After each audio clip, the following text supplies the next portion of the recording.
Hello everyone, in this video I just want to show you how to replace ink and print head in a Canon PIXMA MG5220 printer.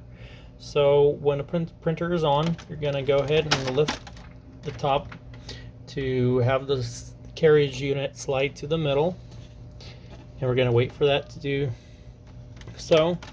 After it slides to the middle, we're going to remove each cartridge just by pushing this way. We're going to remove all of them, and then we're going to lift this gray latch right here just like so, and we remove the print head just holding it like this here. If you want to know your print head part number, it's going to be on this side. This one says QY60080. Usually they're going to start with QY6. So this is the print head. Cleaning it, I showed in the previous video, so check that out. If you're going to go ahead and clean it, put the latch down and close the cover.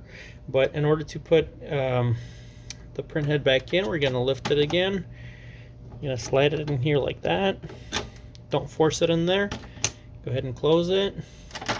You're going to close the printer, and then you're going to see the message saying that we need to install ink cartridges, and we're going to go ahead and do that. So it's asking for the ink cartridges now. We're going to lift it open and just insert each one. You can do one by one, or you can just put them in like this here.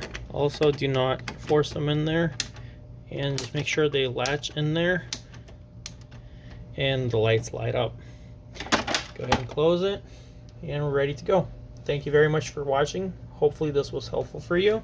Please check out other videos from us, and subscribe to our channel, like the videos, and have a wonderful day. Thank you.